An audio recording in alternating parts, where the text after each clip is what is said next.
Less than a handful of big corporations dominate every aspect of our lives. Let's take PepsiCo as an example. It is the parent company of many soda companies and snack companies. The so-called competitive brands are from factories from a few corporations who monopolize the entire industry. In the packaged food industry, there are a few big companies, like Unilever, the Coca-Cola company, Mondelez and Nestlé. In the picture you see that most brands in the food industry belong to one of these corporations.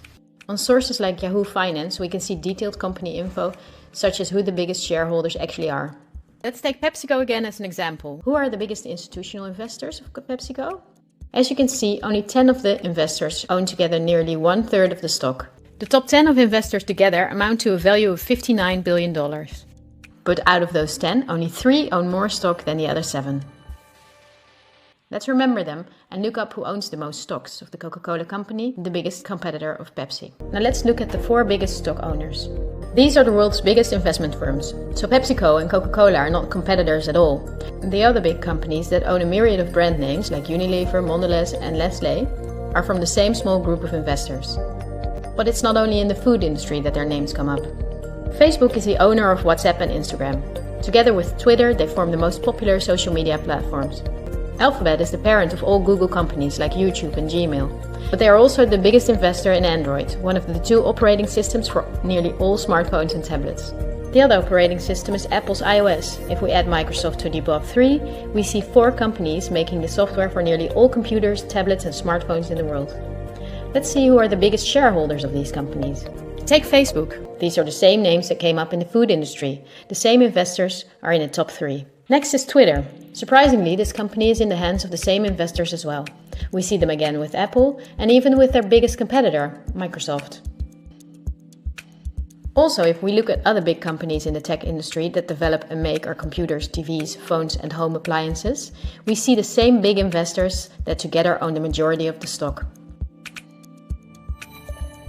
It's true for all industries, I'm not exaggerating. One last example, let's book a holiday. We fly with one of the many airlines, many of which are in the hands of the same investors and of governments, as is the case with Air France-KLM. The plane we board is in most cases a Boeing or an Airbus, also owned by the same names.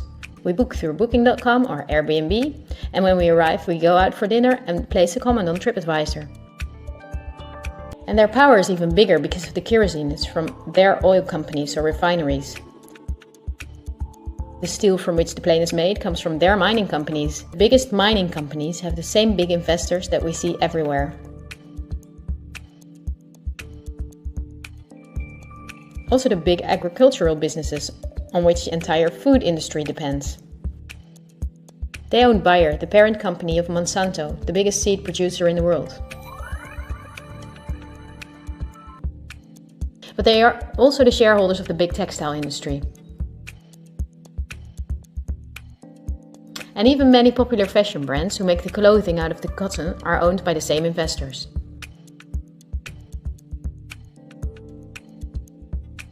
Whether we look at the world's biggest solar panel companies or oil refineries, the stocks are in the hands of the same companies. They own the tobacco companies that produce all the popular tobacco brands, but they also own all big pharmaceutical companies and the scientific institutions that produce medicine. They own the companies that produce our metals and also the entire car, plane and weapon industry, where a great deal of the metals and raw materials are used. They own the companies that build our electronics, they own the big warehouses and online markets, and even the means of payment we use to buy their products.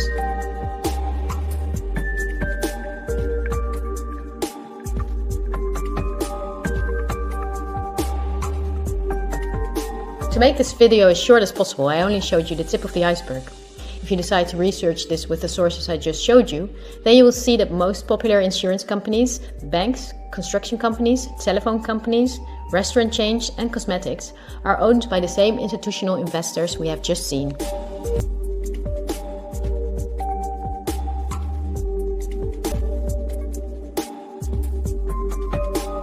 These institutional investors are mainly investment firms, banks and insurance companies. The surprising thing is that they own each other's stocks. Together they form an immense network comparable to a pyramid. The smaller investors are owned by larger investors. Those are owned by even bigger investors. The visible top of this pyramid shows only two companies whose names we have often seen by now. They are Vanguard and BlackRock. The power of these two companies is beyond your imagination. Not only do they own a large part of the stocks of nearly all big companies, but also the stocks of the investors in those companies. This gives them a complete monopoly. A Bloomberg report states that both these companies in the year 2028 together will have investments in the amount of $20 trillion.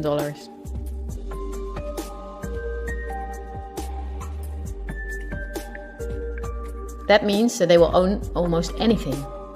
Bloomberg calls BlackRock the fourth branch of government because it's the only private agency that closely works with the central banks.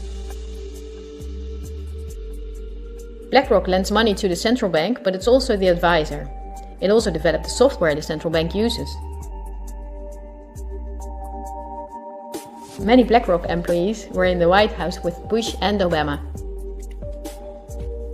Its CEO Larry Fink can count on a warm welcome from leaders and politicians. Not so strange if you know that he is the frontman of the ruling company. But Larry Fink does not pull the strings himself. BlackRock itself is also owned by shareholders. Who are those shareholders? We come to a strange conclusion. The biggest shareholder is Vanguard. But now it gets murky. Vanguard is a private company and we cannot see who the shareholders are. The elite who own Vanguard apparently do not like being in the spotlights. But of course they cannot hide from who is willing to dig. Oxfam and Bloomberg say that 1% of the world together owns more money than the other 99%. Even worse, Oxfam says that 82% of all earned money in 2017 went to this 1%.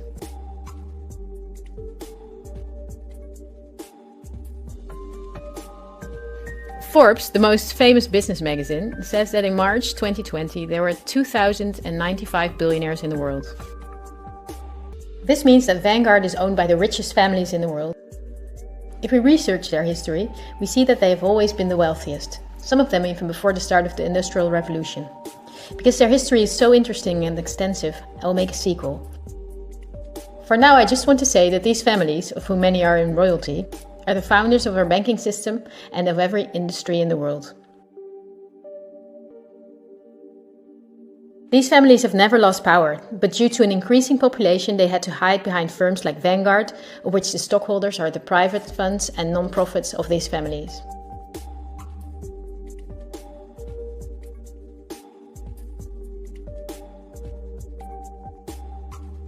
To clarify the picture, I have to explain briefly what non-profits actually are. These appear to be the link between companies, politics and media. This conceals the conflicts of interests a bit. Non-profits, also called foundations, are dependent on donations. They do not have to disclose who their donors are. They can invest the money in the way they see fit and do not pay taxes as long as the profits are invested again in new projects. In this way, non-profits keep hundreds of billions of dollars among themselves.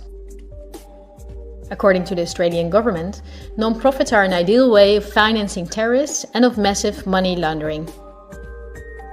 The foundations and funds of the families that are the richest stay in the background as much as possible.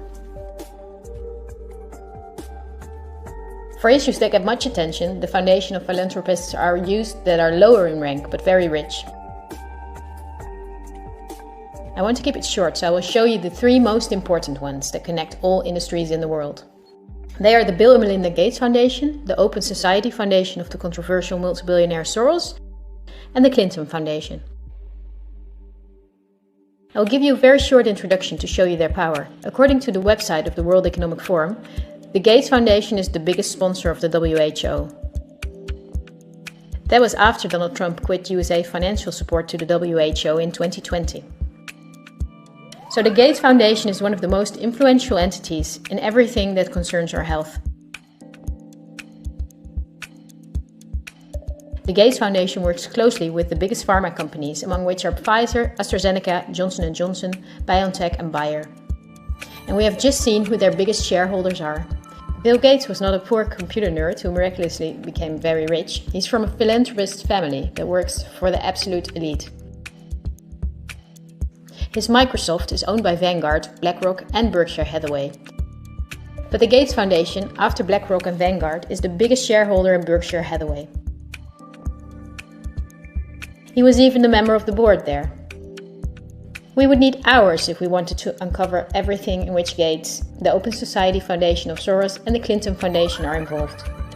Only 2 companies hold a monopoly in all industries in the world. Why is this never talked about in the media? They say that about 90% of the international media is owned by 9 media conglomerates. Whether we take the monopolists Netflix and Amazon Prime, or enormous concerns that own many daughter companies like Time Warner, the Walt Disney Company, Comcast, Fox Corporations,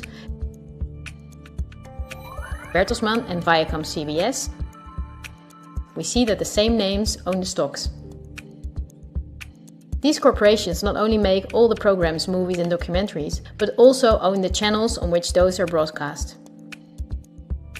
So not only the industries, but also the information is owned by the elite. The daily news of all these media outlets, the diverse news media, do not produce news. They use information and footage from the press agencies ANP and Reuters. These agencies are not independent. ANP is owned by Talpa, John de Mol. Thomson Reuters is owned by the powerful Canadian Thomson family.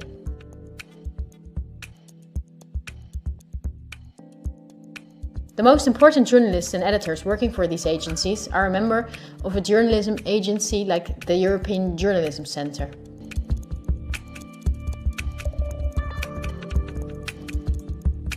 These are one of the biggest European sponsors of media-related projects. They educate journalists, publish study books, provide training spaces and press agencies, and work closely together with the big corporations Google and Facebook. For journalistic analysis and views, the big media use Project Syndicate. This is the most powerful organization in the field.